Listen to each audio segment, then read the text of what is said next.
Hello friends, welcome back to our channel tech Manzil. तो दोस्तों, आज हम आपके लिए एक वीडियो ले आए हैं जो कि बहुत ही ज़्यादा डिमांडेड वीडियो है। मेरी हेडफोन्स वाली वीडियो पे कई सारे लोगों ने इस बात पे कमेंट किया है कि सर प्लीज़ आप ईयरफोन्स और हेडफोन्स की एक बाइंग गाइड बना दीजिए। तो लीजिए, हम आपके सामने एक वीडियो लेके हाजिर हैं। इसमें हम आपको काफ़ी सारी चीज़ें बताएंगे कि आप फ़ोन लेने से पहले तो बहुत ज़्यादा रिसर्च करते हैं कि उसके क्या क्या स्पेसिफिकेशंस है, क्या क्या फीचर्स है, कैसा कैमरा है, कैसा प्रोसेसर है, एक एक डिटेल में जाते हैं। लेकिन कभी आपने सोचा है कि जो फ़ोन के सबसे ज़्यादा यूज एक्सेसरी है जो कि ईयरफोन्स या हेडफोन्स है, उसको लेने से पहले भी अगर हम थोड़ी रिसर्च कर ले तो हो सकता है हमें अच्छे प्राइस पे एक अच्छा प्रोडक्ट मिल जाए। तो इस वीडियो में मैं आपको पूरा गाइड बताऊंगा कि ईयरफोन और हेडफोन कैसे लें, और उसके बाद आप आराम से कोई भी ईयरफोन और हेडफोन सिलेक्ट करने में केपेबल हो जाएंगे और आप आराम से खुद अपने बलबूते पे कोई भी ईयरफोन और हेडफोन अच्छे प्राइस सेगमेंट में सिलेक्ट कर पाएंगे। तो चलिए दोस्तों, मैं पहले आपको बता देता हूँ कि इस वीडियो में हम क्या क्या बातें डिस्कस करने वाले हैं। तो सबसे पहले आपको ईयरफोन और हेडफोन खरीदने के लिए सबसे पहले आपको देखना है कंफर्ट। फिर उसके बाद हम डिस्कस करेंगे कि कितने टाइप्स के ईयरफोन्स और हेडफोन्स होते हैं। फिर उसके बाद हम डिस्कस करेंगे कि नॉइस कैंसिलेशन क्या है और कौन से टाइप के ईयरफोन और हेडफोन नॉइस कैंसिलेशन देते हैं। फिर हम डिस्कस करेंगे कि ईयरफोन में माइक होना चाहिए या नहीं होना चाहिए और किधर होना चाहिए। फिर हम डिस्कस करेंगे कि वाटर प्रूफिंग एक ईयरफोन या हेडफोन में कैसी होनी चाहिए या होनी चाहिए या नहीं होनी चाहिए। फिर हम डिस्कस करेंगे ड्राइवर्स और उसका साइज कितना होना चाहिए। फिर हम डिस्कस करेंगे कितने ड्राइवर्स होने चाहिए, ड्राइवर्स की क्वांटिटी क्या डिफाइन करती है ईयरफोन्स में। फिर हम डिस्कस करेंगे कि हमें वायर्ड ईयरफोन लेना चाहिए या नॉन वायर्ड ईयरफोन लेना चाहिए। और फिर उसके बाद ईयरफोन का मटेरियल कैसा होना चाहिए, ईयरफोन की वायर का कैसा मटेरियल होना चाहिए अगर हम वायर्ड ईयरफोन लेते हैं, और ईयरफोन का जैक किस शेप का होना चाहिए जो कि बेटर ऑप्शन रहती है एक ईयरफोन की ड्यूरेबिलिटी बढ़ाने के लिए। और सबसे लास्ट में ईयरफोन का जैक 3.5 mm या टाइप सी कितने टाइप्स के जैक है और आपके लिए कौन सा सूटेबल रहेगा। तो चलिए दोस्तों, वीडियो स्टार्ट करने से पहले आप प्लीज टेक मंजिल को सब्सक्राइब कर दीजिए और बेल आइकन पे प्रेस कर दीजिए ताकि हम आपके लिए ऐसी अच्छी वीडियोस लाते रहें और आप ऑन द स्पॉट अच्छी वीडियोस देख पाएं। तो चलिए दोस्तों, वीडियो शुरू करते हैं। सबसे पहले मैं आपको बताना चाहूंगा कि कोई भी ईयरफोन और हेडफोन लेने पे आपको सबसे ज्यादा रिसर्च जिस चीज पे करनी है कि उसकी साउंड क्वालिटी कैसी है और वो कितना ड्यूरेबल है, और तीसरी चीज जो है कंफर्ट।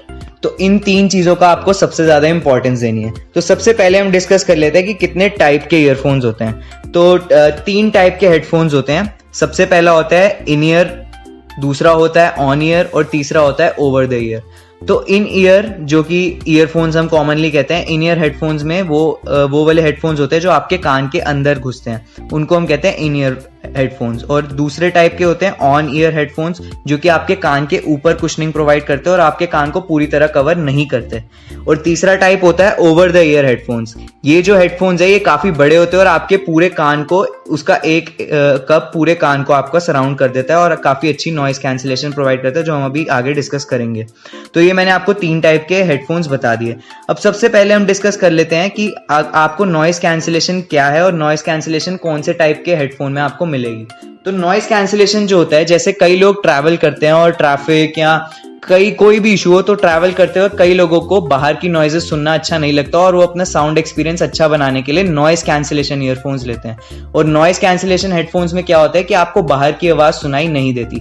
तो सबसे अच्छी नॉइस कैंसिलेशन के लिए अगर आपको हेडफोन लेने हैं तो आपको ओवर द ईयर हेडफोन्स लेने चाहिए। लेकिन अगर आप बाई चांस उस टाइप के लोग हैं जो कंफर्ट के हिसाब से बड़े और बल्कि हेडफोन्स कैरी करना पसंद नहीं करते, तो आपको इन ईयर हेडफोन्स भी काफी अच्छा नॉइस कैंसिलेशन दे देंगे और आपको ज्यादा हैवी और बल्कि भी फील नहीं होगा। तो ये हमने बात कर ली नॉइस कैंसिलेशन की। अब हम डिस्कस कर लेते हैं कि आपको वायर्ड ईयरफोन्स लेने चाहिए या वायरलेस हेडफोन्स लेने चाहिए। तो ये दोस्तों आपकी पर्सनल चॉइस डिपेंड करती है कि आपको वायर्ड की जरूरत है या वायरलेस की जरूरत है। देखिए, इंडिया में मैं आपको रेकमेंड करूंगा कि ज्यादातर लोगों को हेडफोन जैक मिलता है अपने फोन में। वायरलेस ईयरफोन्स का कॉन्सेप्ट इसीलिए आया था क्योंकि मॉडर्न फोन्स में कई ज्यादा ब्रांड्स अपना फोन में ईयरफोन्स का जैक देना बंद कर दिया था। तो उसके लिए लोगों ने वायरलेस ईयरफोन्स और हेडफोन्स की तरफ मूव करना शुरू कर दिया था। लेकिन इंडिया में अभी भी ज्यादातर फोन्स में ईयरफोन और हेडफोन का जैक आता है। तो मैं आपको पर्सनली यही सजेस्ट करूंगा कि वायर्ड ईयरफोन्स काफी अच्छी ऑप्शन रहती है, क्योंकि वायर्ड ईयरफोन्स का साउंड एक्सपीरियंस वायरलेस ईयरफोन से जनरली बेटर ही होता है। और वायरलेस ईयरफोन्स काफी ज्यादा महंगे होते हैं और वायर्ड ईयरफोन्स कंपैरेटिवली थोड़े सस्ते होते हैं। तो इसीलिए मैं अपना पर्सनल व्यू दूं तो wired earphones are better than wireless earphones for Indian market. तो अब जो नेक्स्ट चीज जो हम चलते हैं, हम देखते हैं कि आपके लिए कंफर्टेबल कौन सा है, मतलब आप कौन से टाइप का हेडफोन ज्यादा देर तक पहन पाएंगे और आपको किस पर्पस के लिए कौन सा हेडफोन कंफर्टेबल रहेगा। तो अगर आप उस टाइप के लोग हैं जो पूरा दिन या ज्यादातर टाइम अपना हेडफोन्स कान में लगा के घूमते हैं और आपको काफी टाइम तक हेडफोन्स पहनना होता है बिना किसी ब्रेक के, तो आपके लिए सबसे बेस्ट ऑप्शन रहेगा इन ईयर हेडफोन्स। तो ये जो होते हैं ये आपके कान के अंदर काफी लाइट और इजीली पूरे दिन तक आप कैरी कर सकते हैं और आपके लिए काफी ज्यादा कंफर्टेबल हो जाते हैं। और अगर आप उस टाइप के लोग हैं जो बीच बीच में ब्रेक्स देते हैं, जैसे कि आपने थोड़ा टाइम सॉन्ग सुन लिए, थोड़ा टाइम वोकल सुन लिए, या फिर आपने कोई वीडियो एडिटिंग करी, थोड़ा टाइम ब्रेक ले लिया, तो उन लोगों के लिए जो बीच बीच में इंटरवल्स के बीच में कम टाइम यूज करते हैं हेडफोन्स, तो उनके लिए बेटर ऑप्शन रहती है ऑन ईयर हेडफोन्स, क्योंकि उनको बीच में ज्यादा इंटरवल्स लेना होता है और वो कंटिन्यूअस यूज नहीं करते। और जो लोग काफी कम यूज करते हैं हेडफोन्स, मतलब बहुत ज्यादा रिग्रेस यूज नहीं करते हैं, पूरा पूरा दिन या ब्रेक्स में नहीं यूज करते हैं हेडफोन्स, आप काफी कम टाइम देते हैं हेडफोन्स का, लेकिन आपको अपना साउंड एक्सपीरियंस काफी अच्छा चाहिए, तो उन लोगों के लिए over the ear headphones best option है। तो ये मैंने बता दिया कि किन लोगों के लिए कौन से type of headphones better option रहेगा। तो अब नेक्स्ट चीज पे चल लेते हैं कि दोस्तों आज के टाइम पे अगर आप ज्यादा देर हेडफोन्स को पहन के रखते हैं और आपको बहुत ही ज्यादा जरूरत रहती है, कई बार दिन में आप मीटिंग्स अटेंड करते हैं, आप कोई क्लासेस ले रहे हैं, तो सबसे बेटर ऑप्शन आपको रहेगा कि आपके ईयरफोन या हेडफोन पे माइक होना चाहिए, क्योंकि माइक एक ऐसा एस्पेक्ट है जो आपको प्रोवाइड कर देता है कि अगर आप कोई भी चीज सुन रहे हैं या कोई भी चीज आप ईयरफोन्स में कुछ और काम कर रहे हैं, तो सडनली अगर आपका कोई कॉल आता है तो आपको ईयरफोन्स में ये आपको ऑप्शन मिल जाता है कि आप माइक के थ्रू उससे कन्वर्सेशन कर सकते हैं, बात कर सकते हैं। तो ये काफी ज्यादा अच्छा प्लस पॉइंट हो जाता है माइक को कैरी करना। ट्रैवलिंग के टाइम पे भी इसका बहुत फायदा होता है, क्योंकि अगर आपको ईयरफोन उतार के फिर आप उसको फोन पिकअप करके उससे बात करेंगे तो ये बहुत ही बड़ा डिसएडवांटेज होगा और आपको बहुत ही ज्यादा इरिटेशन भी होगी। तो माइक एक मस्ट हैव है आज के टाइम पे, तो ईयरफोन्स में माइक होना ही चाहिए मैं कहूंगा। और नेक्स्ट चीज पे चलते हैं कि आपको वाटर प्रूफिंग की जरूरत है ईयरफोन में या नहीं। तो दोस्तों मैं आपको यही कहूंगा कि अगर आप कोई बहुत ज्यादा एडवेंचरस चीजें नहीं करते अपनी लाइफ में, जो ज्यादातर लोग नहीं करते आज के टाइम पे, या कोई आपको लगता है कि मैं पानी में ईयरफोन्स क्यों पहन के जाऊंगा, या फिर इतना, ये काफी लॉजिकल सी बात है कि मुझे नहीं लगता ज्यादातर लोगों को वाटर प्रूफिंग की ईयरफोन्स में इतनी जरूरत है, लेकिन आप अपने खुद के अपने पर्सनल एक्सपीरियंस के हिसाब से अगर आपको वाटर प्रूफिंग की जरूरत है तो आप IPX सर्टिफिकेशन वाले जितने भी ईयरफोन्स में वाटर प्रूफिंग मिलती है आप वो यूज कर सकते हैं।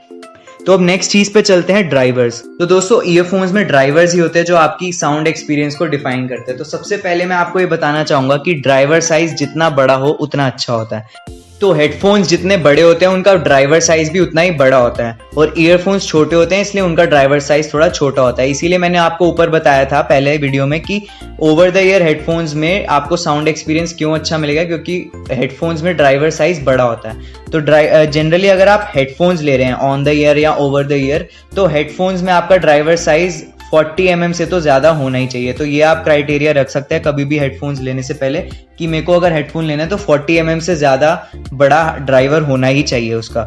और अगर आप इन द ईयर ईयरफोन्स खरीद रहे हैं तो उसके लिए मैं आपको कंडीशन रखूंगा कि आपको आज के टाइम पे 9 mm से ज्यादा बड़ा ड्राइवर तो होना ही चाहिए। तो 9 mm प्लस ड्राइवर ईयरफोन्स के लिए इन द ईयर, और ओवर द ईयर और ऑन द ईयर हेडफोन्स के लिए 40 mm प्लस का ड्राइवर होना चाहिए। तो अब नेक्स्ट टॉपिक पे चल लेते हैं कि ड्राइवर्स के नंबर कितने होने चाहिए, यानी कि कितने ड्राइवर होने चाहिए एक ईयरफोन या हेडफोन में। तो दोस्तों ये मैं आपको बताना चाहूंगा कि जनरली पहले ईयरफोन्स और हेडफोन्स में सिंगल ड्राइवर्स होते थे, लेकिन जैसे जैसे टेक्नोलॉजी अपडेट होती रही अब मल्टीपल ड्राइवर्स वाले हेडफोन्स आने लग गए हैं, और एक ईयरफोन या हेडफोन में जितने ज्यादा ड्राइवर्स होते हैं उतना ही उस ईयरफोन्स के लिए अच्छा होता है। तो अगर आपको मल्टीपल ड्राइवर्स मिल रहे हैं उस बजट में तो आपको मल्टीपल ड्राइवर्स को ज्यादा प्रेफर करना चाहिए। अब नेक्स्ट टॉपिक है कि आपका वायर्ड अगर ईयरफोन है तो वायर्ड ईयरफोन का वो वायर का मटेरियल कैसा होना चाहिए। तो दोस्तों वायर का मटेरियल से मैं क्या कहना चाहता हूँ कि वायर के मटेरियल टैंगल फ्री होते हैं या फिर टैंगल वाले होते हैं। तो टैंगल का मतलब क्या है, मतलब अगर आप ईयरफोन्स या हेडफोन की वायर को अगर फोल्ड करके या इधर उधर कहीं पॉकेट वगैरह में रखते हैं तो आपकी वायर अगर उलझ जाती है आपस में तो वो टैंगल फ्री नहीं है। तो बेटर ऑप्शन यही रहता है कि अगर वायर्ड हेडफोन आप लेते हैं तो उसमें आपको टैंगल फ्री वायर मिले तो वो ज्यादा अच्छा मटेरियल माना जाता है, और अगर आपको ड्यूरेबल वायर मिलती है तो वो ज्यादा टाइम तक टिक जाता है आपका ईयरफोन और हेडफोन। अब ईयरफोन का मटेरियल कैसा होना चाहिए, जैसे आप इन द ईयर और ऑन द ईयर या ओवर द ईयर जैसे भी हेडफोन की बात कर रहे हैं उसमें मटेरियल कैसा होना चाहिए। तो दोस्तों प्रेफरेबली बेटर ऑप्शन यही रहता है कि मेटल का अगर मटेरियल हो तो उसकी आपको साउंड एक्सपीरियंस ज़्यादा अच्छी रहती है। और सबसे बेटर एक्सपीरियंस तो वैसे वुड का होता है, लेकिन वुड के काफ़ी ज़्यादा एक्सपेंसिव हो जाते हैं। लेकिन अगर आप मेटल का आपको प्रेफरेबली उस बजट में मिलता है प्लास्टिक के कंपैरिजन में, तो आपको मेटल को प्रेफर करना चाहिए। और अब हम बात कर लेते हैं कि ईयरफोन का जैक क्या होता है। तो ईयरफोन का जैक वही होता है जिसको आप कनेक्ट करते हो अपने फ़ोन के या पीसी के अंदर। तो ईयरफोन का जैक यहाँ तो दो ऑप्शन होती है, 3.5 mm या टाइप सी, यही दो कॉमन ऑप्शन है। और ज़्यादातर ईयरफोन्स और हेडफोन्स 3.5 mm के जैक पे होते हैं, क्योंकि आज तक हम 3.5 mm का ही जैक यूज करते आ रहे हैं। तो अब आप पूछेंगे कि जैक की शेप कैसी होनी चाहिए, इसका क्या इंपॉर्टेंस है। तो जैक की शेप का बहुत ज़्यादा इंपॉर्टेंस होता है दोस्तों। 2-3 शेप्स के जैक होते हैं, आई शेप जैक होता है, एल शेप जैक होता है। तो प्रेफरेबली आपको एल शेप जैक लेना चाहिए, क्योंकि उसकी ड्यूरेबिलिटी बढ़ जाती है। क्योंकि जब भी हम आई शेप जैक को खींचते हैं तो उसके साथ साथ कई बार वायर भी खींचती है और थोड़े टाइम बाद हमारी वायर ही टूट के खराब करती है ईयरफोन को। तो अगर आपका एल शेप जैक रहता है तो वो उसका ड्यूरेबिलिटी बढ़ जाती है और उसके टूटने के वायर के चांसेस कम हो जाते हैं। तो दोस्तों ये थी मैंने आपको ये थी ईयरफोन और हेडफोन की पूरी कंप्लीट बाइंग गाइड। और अगर आप इसके बारे में और ज़्यादा इन्फॉर्मेशन चाहते हैं तो आप कमेंट सेक्शन पे अपने डाउट्स पूछ सकते हैं, हम आपके सारे डाउट सॉल्व करते हैं विद इन 24 आवर्स। तो कमेंट सेक्शन में आप अपने डाउट्स पूछिए। और इस वीडियो को अगर आपको अच्छी लगी तो आप वीडियो को लाइक करिए, अपने दोस्तों के साथ शेयर करिए, और कोई भी डाउट है तो कमेंट सेक्शन में ज़रूर बताइए। And subscribe to tech Manzil and press the bell icon. Thank you.